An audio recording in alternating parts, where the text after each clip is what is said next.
What I want to specifically do today, my topic now, is to talk about Hebrew Gospels of Matthew, but particularly one that I think does give us a glimpse into a lost Christianity. And you've got some fairly dense notes here as a handout. And I need the lights up now, actually, Kathy, to be able to see it myself. After all, I am 60 years old, right? If you'll just take the handout and turn to the second page first.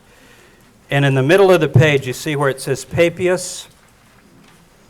This is our earliest testimony. Papias is supposed to be a companion of John, who is a companion of the Lord. And so we think of him as sort of second generation, a hearer of those who heard the apostles, or even a hearer of the apostles. Eusebius, the church historian, is very glad to pass this on. And what he says is that Matthew collected the oracles, in Greek it says ta logia, the words, in the Hebrew language, and each interpreted them as best he could.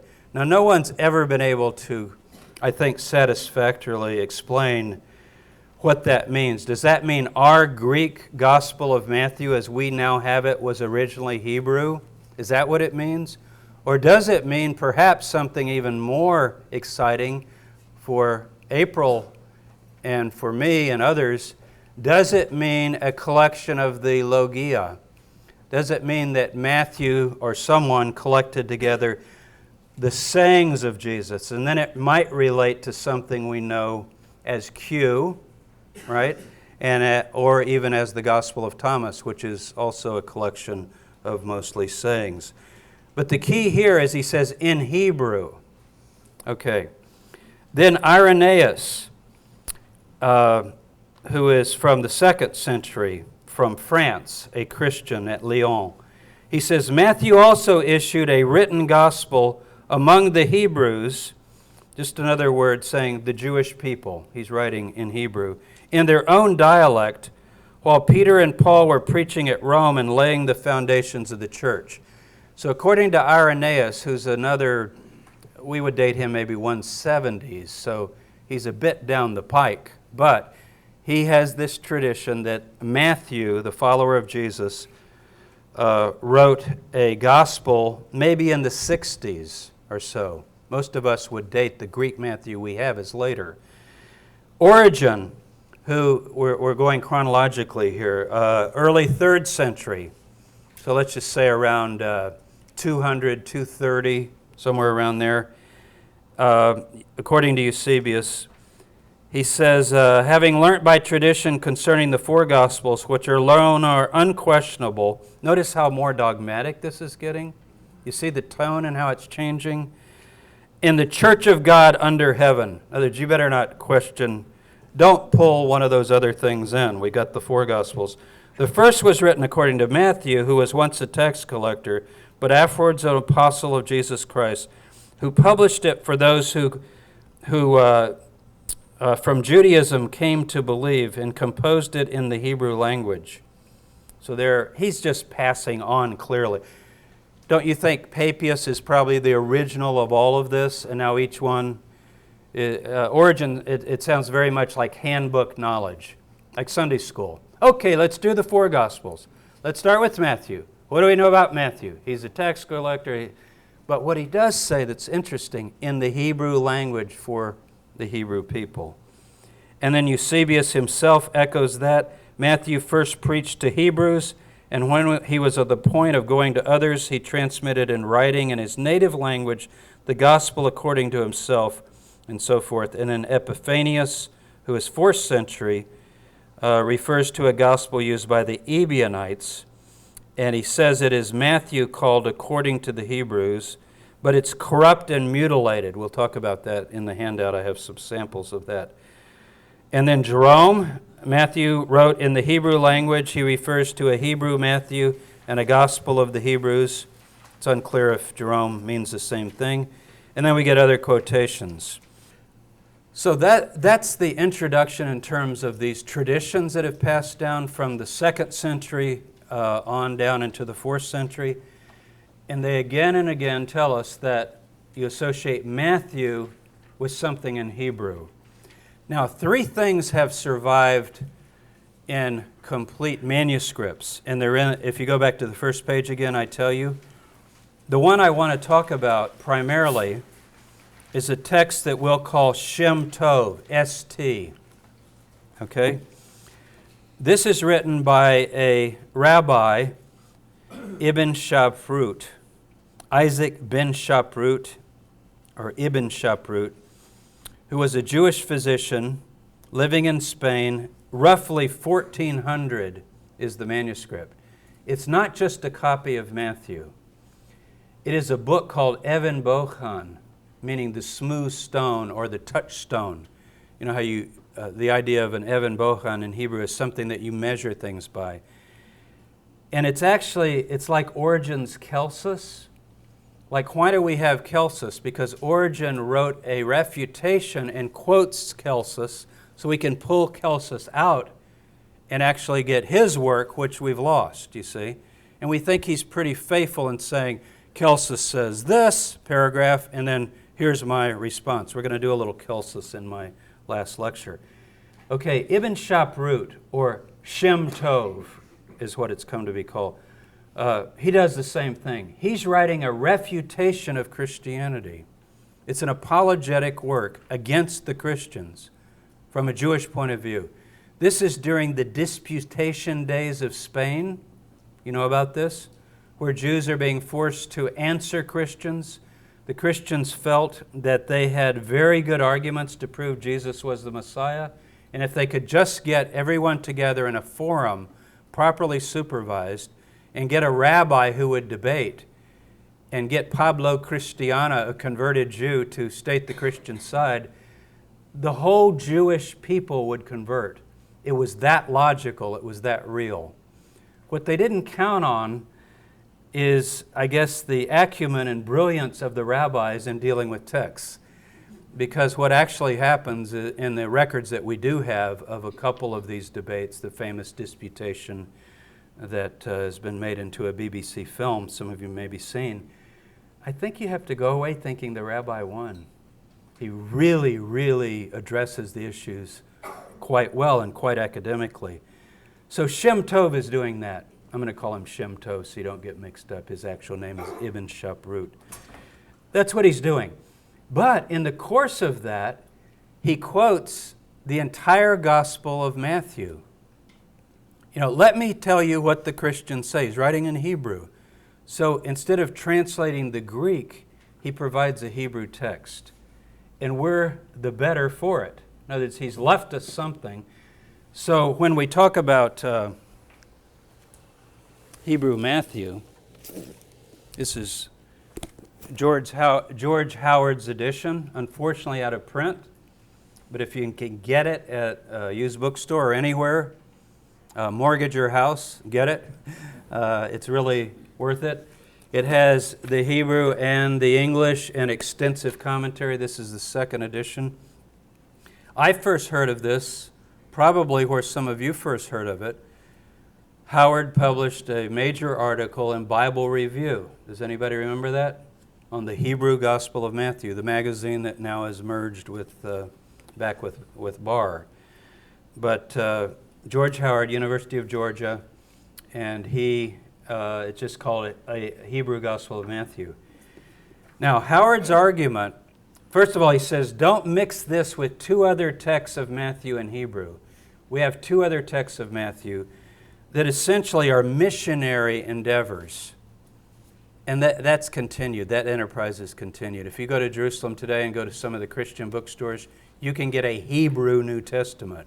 The purpose of that, Delitzsch was one of the old ones, and now the American Bible Society and others have published these. It's to make the New Testament accessible to Hebrew-speaking people, particularly in Israel. So we have two of those. One is called the Dutillé text. So if you see references to Jean Dutillé, that's not this. And it's often confused, even by the scholars. And the other is Sebastian Münster. These were attempts in the 1600s to translate Matthew into Hebrew, and they're very, very close to the Greek text. I'm not saying they're absolutely the same, but they're basically translations of the Greek. Now here's what Howard claims, and I think he argues it very well. It hasn't been accepted by everyone, but I find this work, this is the second edition, extremely convincing. It's very academically argued, and he responds to all of his critics in this second edition. He argues that with Shem Tov's Hebrew text, we're not reading a translation of the Greek. And I think he proves it. He proves it linguistically, with plays on words, with the style of the Hebrew in many, many ways.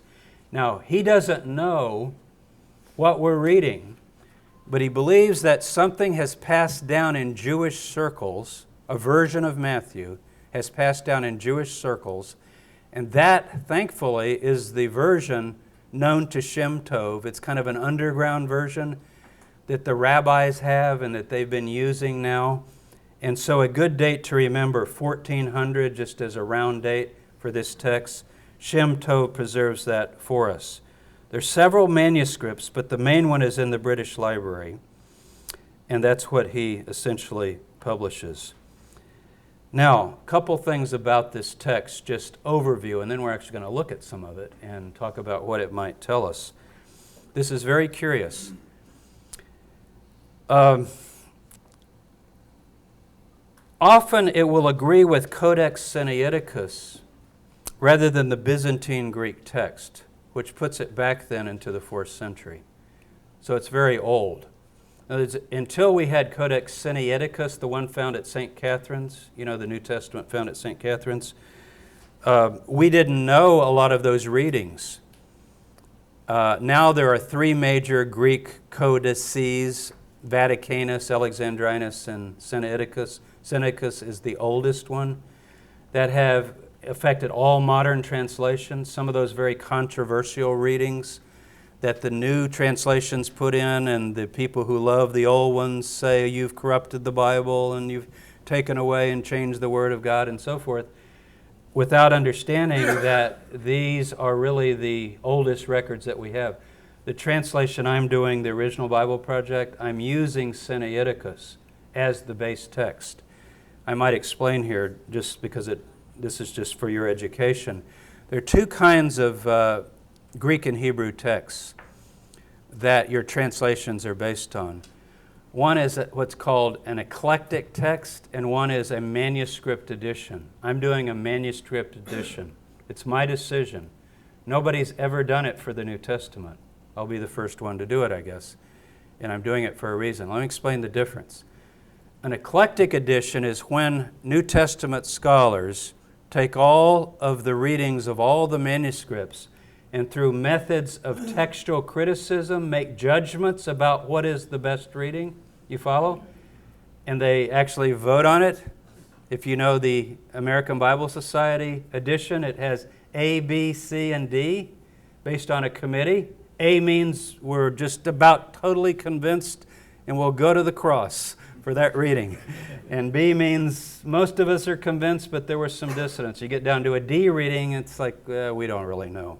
Then they just have to kind of put in what. So that's an eclectic text. Now, the Hebrew Bible, traditionally, in Hebrew, is not an eclectic text. It's a manuscript text. It doesn't mean it's one manuscript, but it's a single tradition.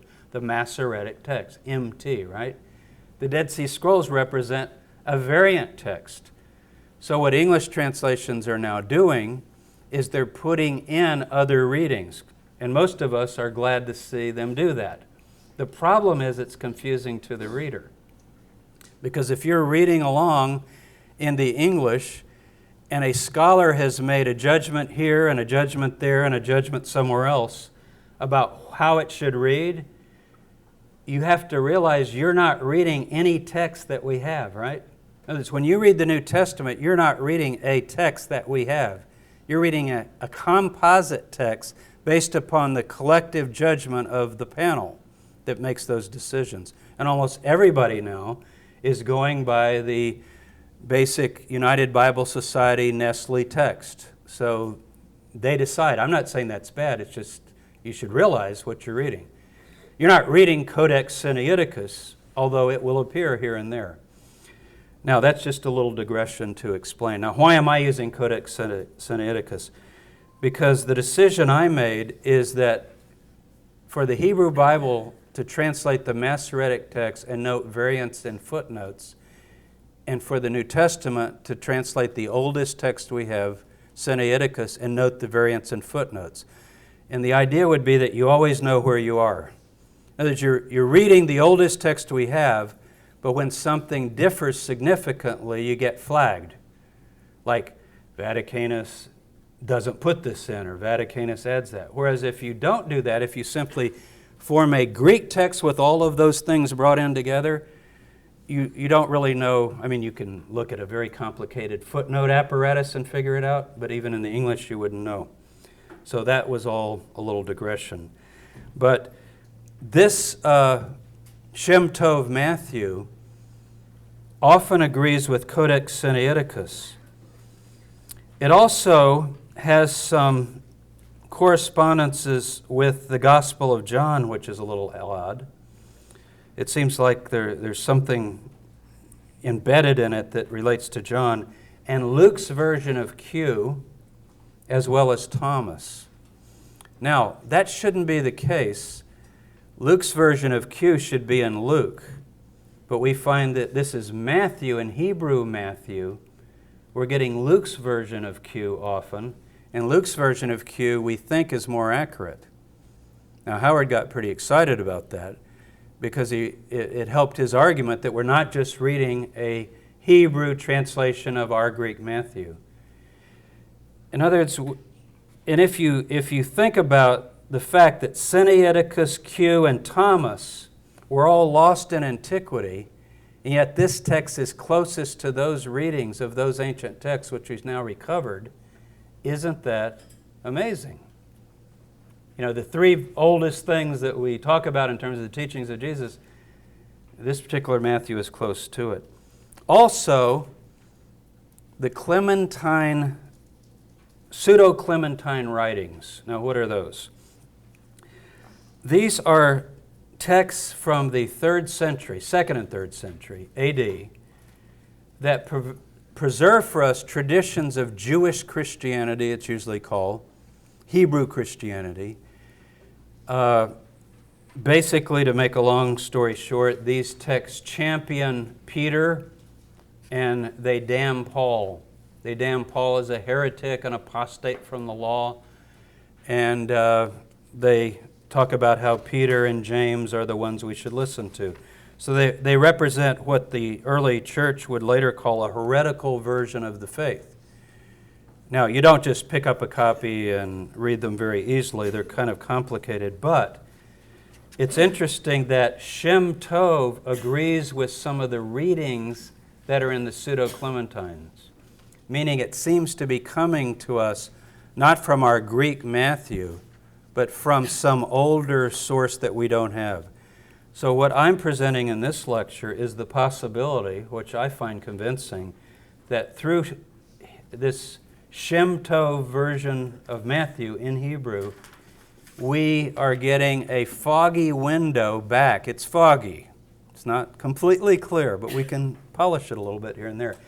Back to a primitive tradition that can have correspondences to all kinds of things that we're going to study. Now, some of the things we're going to go over will relate to several other things that I'm going to do in my lectures. So you see, I don't base them on Shem Tov, but there's a text, another text. You've heard me talk about the Didache. I mention a bit of this in the book, my book, but I don't completely go into it. Now, what are some examples? Let's take the more dramatic ones first. This is on the second page. Matthew 28, 19 and 20. If you'll go ahead till you get to the third page with the Hebrew on it, you'll be able to recognize it right away. It's Hebrew, right? And go to the last page of that. There's only one page. I put 8 pages on one to save Kathy money. But if you can't read it, it's so small, then maybe that wasn't too wise.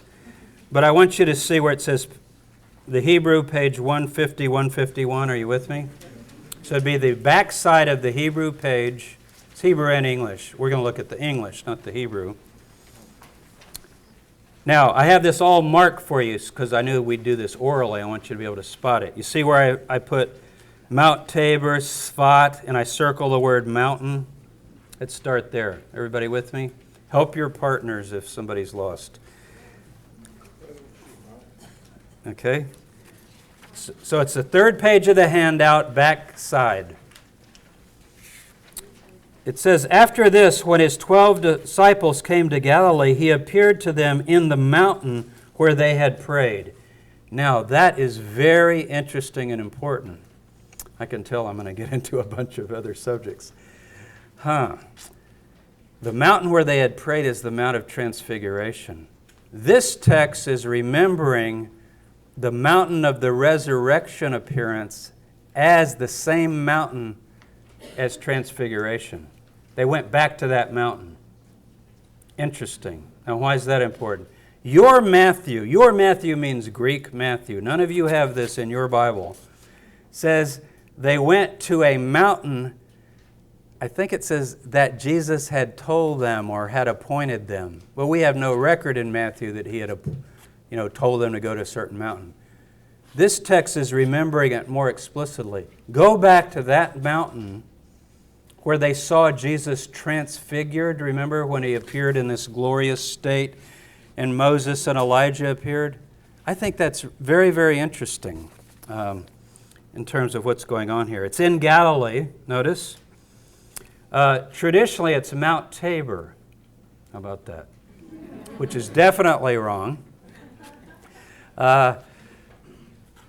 You can tell by the chronology of Mark, which Matthew basically follows the narrative, that they're way up north at Caesarea Philippi. Banyas, as far north as you can get without going into the province of Syria. It's right on the border. And they're going to end up at Capernaum, and then Jesus, this is the last week of Jesus' life, or the last, according to Mark, it's actually, I think, the last few months of his life. So they're traveling south. Mount Hermon is up to the north even, and it just doesn't fit the story. So I think it's a mountain south of Caesarea Philippi. But Mount Tabor is not, you wouldn't go to Mount Tabor and then back over to Capernaum. Mount Tabor is it's Crusader, it's medieval, it's a tradition, even though it's my name and I'd like to claim that's the mountain where all this happened. I don't think it is. It does say a high mountain, and I put Sfat here. Do you know Sfat? It's the mystical city of the rabbis. The Kabbalah, the traditions of the Kabbalah, all the great saints, Isaac ben Luria and the other saints of the Kabbalah are all buried at Sfat. It's north of Capernaum, so if you're coming down from Caesarea, it's also the highest area in the land. If you look at a topographical map, if you drive north from Capernaum, where Jesus made his headquarters, very quickly you get up into the hills that lead you up to Sfat. And that's where this Jesus grave is that I mentioned in my book, and I have a picture of it with me kneeling by the tomb, where the rabbis say Jesus is buried. As far as I know, nobody had ever published that before, and I didn't give any details. I just talked about it because I didn't really want people going there and looking and trying to find it, because I had been told this by some rabbis in Jerusalem that are Kabbalistic rabbis. I asked them, I'd heard, sort of like you hear stories about, you guys have a grave of Jesus you're not telling us about.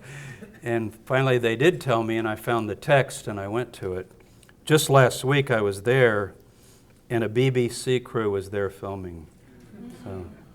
So even though I didn't give the details, people have written me, you didn't put a footnote on that. You just say the rabbis have a tradition that. What tradition? Where? Well, I did that purposely because I didn't want to I didn't want to push that too much because it's a really sensitive issue, as you might imagine. But anyway, maybe that's it, but it's a mountain.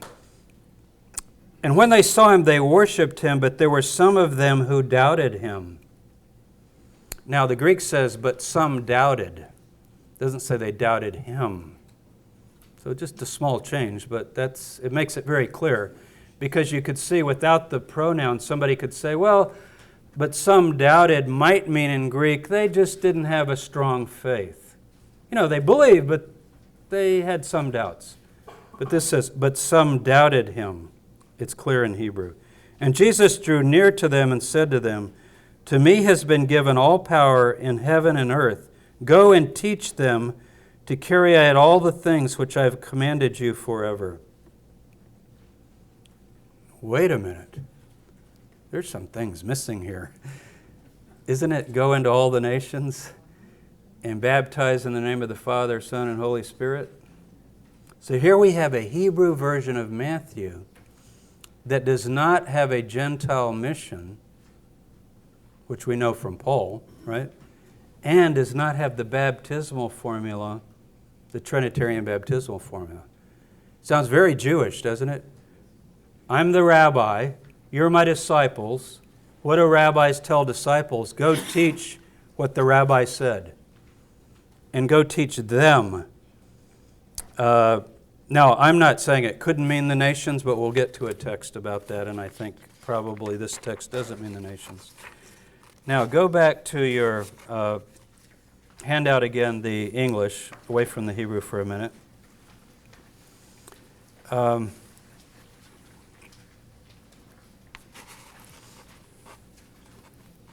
think I'll just summarize this orally because this handout is pretty dense. It's from my website, and you can read it at your leisure. So let me just summarize it instead of trying to get everybody to find where I am. I think that'll be better for you to listen. Two things about this. One is that Eusebius, the church historian, when he quotes Matthew, the Great Commission, he doesn't put in the baptismal formula. Now, it has been argued until we looked at Shem Tov. Well, he knew that everybody knew it, and certainly in Eusebius' time, you know, the Trinitarian formula was being used liturgically. But when he refers to Matthew, he doesn't mention it. He leaves it out. In the Pseudo-Clementines, back to the Pseudo-Clementines, when they refer to the baptism, they also seem to know this particular reading. So that, I think, is one of the most striking things. I wanted to actually begin with that one. Let's go back to the Hebrew again, and this time we'll do it in order, starting with the first one. So that would be page 4849, the very first page of the Hebrew Greek. You're in Matthew chapter 11. This is Shem Tov's text. I'm going to begin with verse 1 of 11. It came to pass when Jesus finished commanding his 12 disciples that he passed on from there and commanded them to teach and reprove in their own cities. John, when he was in captivity, heard of the work of Jesus and sent 2 of his disciples. Now, I put in the margin there in Greek, Christos. You probably can't read it real well, but it's written small in my cramped handwriting. Our Greek Matthew says, John, when he was in captivity, heard of the work of Christ. Shem Tov doesn't call Jesus Christ as a title. He just says Jesus. He gives his name. I think he thinks he is the Christ, but he doesn't have that later development where it becomes like his name. You know, my students think his name is Jesus Christ, first name, last name. What's his middle initial? Right, so that's what they think. Don't laugh, they think that. So he's in prison, and this is the time, this is a Q passage, by the way, which is also important. So we're reading it from Matthew. Remember, when you're doing Q, it's preserved in Luke and in Matthew, this original saying source that we think goes back to an early strata, maybe as early as 50 AD. Are you the one who is to come, or should we look for another? And Jesus answered them, "Go and tell John what you've seen and what you've heard. The blind see, the lame walk, the lepers are cleansed," and so forth. "And blessed is he who is not perplexed in me." I don't know how well you know the Greek Bible, but the wording is a little different. To be perplexed just means to be puzzled. You know, like, I don't understand what's happening. It's very different from disbelieving or doubting or disputing, you see. And so it casts that in a less negative way. Now, if you go on down, Jesus begins talking about John. And in verse 9, he says, "What did you go out to see? A prophet? Truly I tell you, this one is greater than a prophet." So here's Jesus saying this very extravagant thing about John. That's in our Q text, right? Greater than a prophet. Now, there are prophets like a prophet, and then there's the prophet, Moses, who's the great prophet of all in Judaism. And Jesus is apparently saying, no, this one is greater than a prophet, and maybe even the prophet. "This is about whom it is written, 'Behold, I'm sending my messenger, and he will make the way clear before me.'" And he's quoting Malachi. Malachi, for us, it's chapter 4, but it's actually in the Hebrew chapter 3. So he's calling John the messenger. Again, Jesus says to his disciples, "Truly I say to you, among those born of women, none has arisen greater than John the Baptizer." Period. Okay? Now, in the Greek text, there's a quick, I would even call it a gloss or reaction to a text that would make such an astounding statement in the mouth of Jesus. Now, don't think of this now as Matthew, but Q, and maybe a version of Q that's early, preserved in Shem Tov that we don't even have, that doesn't have the qualification, which goes on to say, "Nevertheless, the least in the kingdom of God is even greater than John." Now, Christians for centuries have liked that verse quite a bit, because what it says is, John is the greatest of the great, but if you're in the kingdom, you're even greater than John. It's called supersessionism, right? A kind of a real replacement idea. Now, that's not in this text. So this text stands unqualified, which should just cause you to drop your mouth open a little bit and think, if this is original, which I certainly think it is, because it has Jesus saying, now, modestly, I think, within Hebrew tradition, "I defer to my teacher. Among those born of women, there's none greater than John." Putting John ahead of himself, because obviously Jesus is one born of women, born of a woman. "From his days until now, the kingdom of heaven has been oppressed, and senseless persons have been rending it." Now that's a very different reading to that very enigmatic verse that we have a version in Luke and a version in Matthew. Remember, violent men press it is one version. This seems to say that the kingdom of heaven or the kingdom of God is trying to break in, but ill-advised people have been spoiling it or rending it. "For all the prophets and the law," it's actually Torah, of course, in Hebrew, HaTorah. Some of you know Hebrew, you can see that. "Spoke concerning John."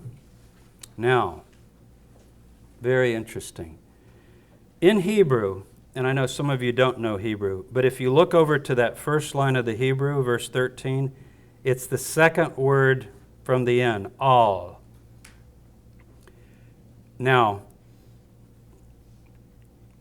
if you say all the prophets spoke concerning John, does anybody know what the Greek says? Until John. Look what's happening. Until, and that's the word in Hebrew, ad. Did he say ad or did he say all? They don't sound the same, but it's only a two-letter the word is only two letters. And it's a world of thought difference. Because one would say, the law and the prophets are over. John has come. The New Testament is here. The least in the kingdom is now greater than even John, who was the last of the greatest. You see? It's a complete revisionist replacement idea. This reverses it. Why is he so great? Because all the law and the prophets spoke concerning him, looked toward him. And so that's the reading of Hebrew Matthew. Okay, if you'll turn over to the back, the next page.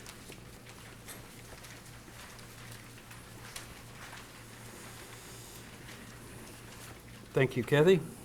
Now this is chapter 17 of Matthew.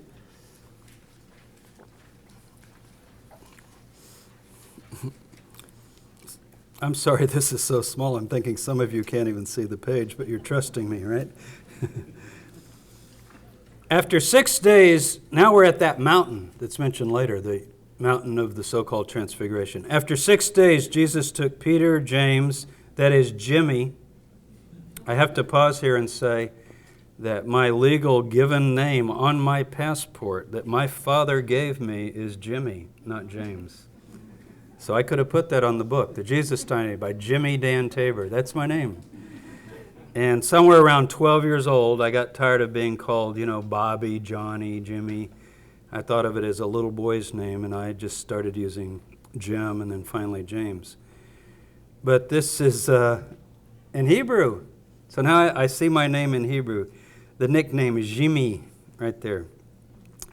So James, that is Jimmy, and John, his brother, and he brought them to a high mountain where he might pray.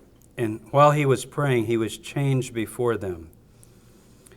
Now, there are a few differences, and I'm not going to dwell on every little difference. I hope you'll get this, and it'll interest you to delve into this text. But I want to go down to verse 9. This is after they have the revelation and hear the voice saying, "This is my Son, my beloved. My delight is in him. You shall obey him." You get down to verse 9. Jesus came down from the mountain and commanded them, saying, "Tell no man the vision you've seen until the Son of Man has risen from death." And his disciples asked him, saying, "Why do the sages say that Elijah will come first?" And he answered them and said, "Indeed, Elijah will come and will save all the world. And I say to you, he has already come, and they did not know him, and they did to him according to their desire." Okay, that's a little bit different, especially verse 11, where I've marked that. You see that? In the Greek, it says Elijah did come and fulfill all things. You see this? It's that same line again. Things are fulfilled. It's over. Old Testament, New Testament. And it's very different to say, yes, John is that prophet Elijah who's to come, and he did come, but he will save the world. To use the word save for a figure like John the Baptist. Now, it doesn't say this is John the Baptist, but I think most of us are convinced that he's referring to John, because this is toward the last of Jesus' life. John is already dead. He said he did come. You missed it. And what did they do to him? They killed him. Now, very interesting here. This is Mark's passage. This isn't Q. The other one was Q. This is Mark. Mark has a reading that fits. Howard didn't notice this because it's not a direct linguistic parallel, but it fits in thought with what this says. What Mark says is Elijah did come, and they did to him all that was written of him. All that was written of him. And that could go back to that other saying about all the law and the prophets prophesied concerning John. So here John is given what we used to call, I wrote it here for you, a salvific role. Start using that word, right? That's rather salvific, I believe, meaning it affects salvation, to save the world. I think Luke says, and will restore all things or something like that. Now, let me also ask this. Why did the disciples ask this question when they came down from the mountain? Because they know a text that talks about the coming of the two Messiahs. The messenger that Jesus has said John fulfills, but also the Adon, the Lord whom you seek, who will come to his temple. Two figures. We know this text in the Dead Sea Scrolls. It's Malachi chapter 3 or 4, depending on which version you're reading. That's part of a handout tomorrow when I talk about John the Baptist. I've given some of you that before, but it's a reading of the Dead Sea Scrolls. They're apparently aware of that. So in effect, they're asking, we have always, when you say, why did the sages say? The experts. In other words, all the experts on biblical prophecies and expectations have always taught us that two figures would come. They're now convinced, because they've heard the voice, that Jesus is that second figure. This is the beloved one, my servant, listen to him. And they're saying, well, then where is the other figure? Where is Elijah?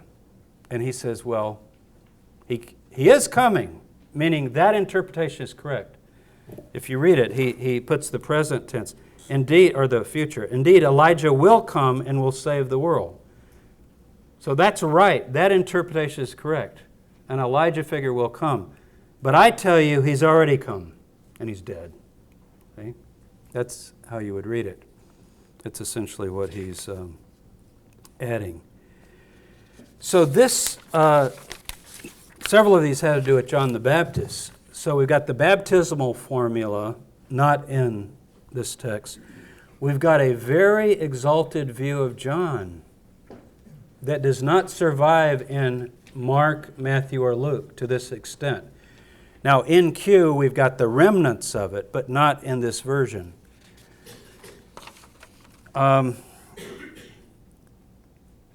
the view of John, a couple of interesting things. And the Pseudo-Clementines, again, these are those Jewish Christian writings. There's a story where John the Baptist's followers debate some of Jesus' followers. And they say to them, our guy is bigger than your guy. Our guy is ahead of your guy. Our guy is more important than your guy. I'm going to talk some about the followers of John the Baptist and pick up on them. And the followers of Jesus say, well, no, Jesus is the Christ. He's the one. And they say, then why did he say, among those born of women, there's none greater than John? They use that as their debating point. And they don't seem to know in the debate the caveat, but nevertheless, the least in the kingdom is greater than he. And so that's the one I started to say earlier was part of the baptism, but it's actually, I'm talking about this one. And also in Luke's version, Luke 7:28, we've got two manuscripts of Luke which also leave that out, which leave that qualifying phrase that just changes everything, sort of shifts it back the other way. So this view of John seems to be a view that has been lost. And of course, I'm going to do a lecture on that, and I'll be picking up on that. But I wanted to go through this text with you where you could see how it is very strongly embedded in this Hebrew-Matthew text. Now, the next handout, Nazarenes and Ebianites.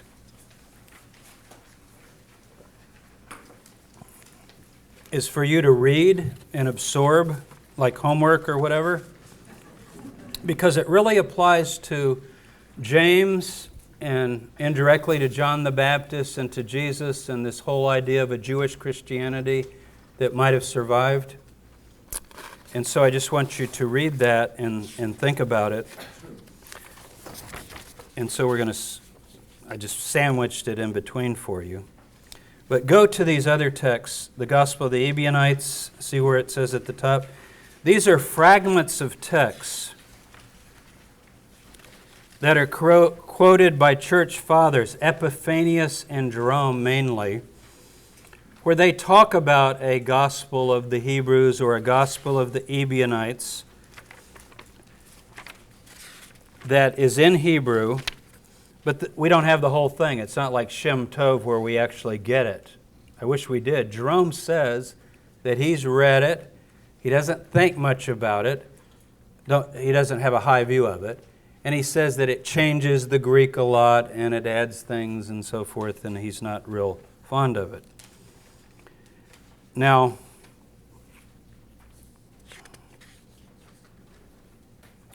go to Gospel of the Ebianites, chapter 3, where this is on this page right here. You see that? First page, but second side. It so happened that John was baptizing, and the Pharisees and all Jerusalem went out to him and got baptized. And John wore clothes made of camel hair and had a leather belt around his waist. His food, it says... Okay, this is Epiphanius telling you, I've got it in front of me, just like we have this and can read it, but it would be as if I'm explaining some of this to you but not giving you the whole thing. So Epiphanius says, it, meaning this other gospel of the Ebianites, consisted of raw honey that tasted like manna, like a pancake cooked with oil. Now our Greek text says locusts and wild honey, right? But the difference in the two words in Greek, locust and the honey cake, is just one letter.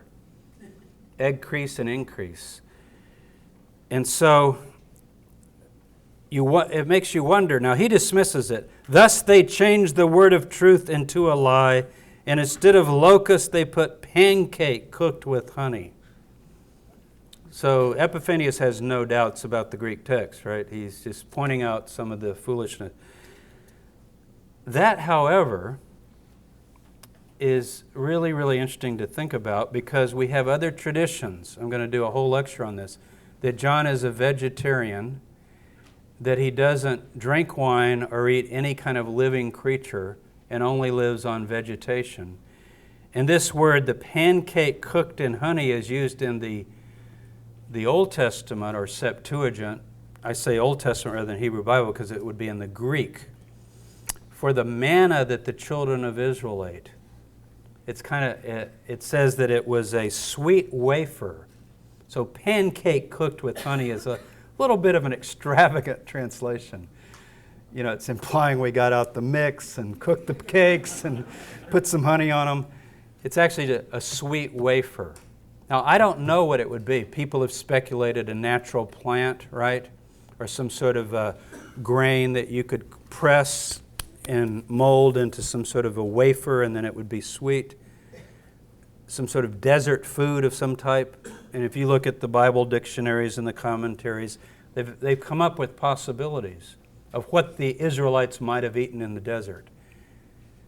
But whether it's historically the case or not, doesn't it fit the image very well? Of John is in the desert, he's restoring the way of the Lord, and he would eat the honey with the cake. You know, he's eating the heavenly kind of food. Now, I mentioned that one now to make the point that that's not in Shem Tov. Shem Tov has locusts. You see? Now, if it had been, I would do somersaults up here for you. I'd say, look at this. Could this be the gospel of the Ebianites? You know, we actually have it or something like that. And on the other hand, Epiphanius only gives these little quotes right here. He picks some things that he wants to say. Okay, I've got this gospel that the Ebianites use. The Ebianites are these Jewish Christian followers of Jesus down into the 4th and 5th century. And their gospel in Hebrew does not read like our gospel in Greek.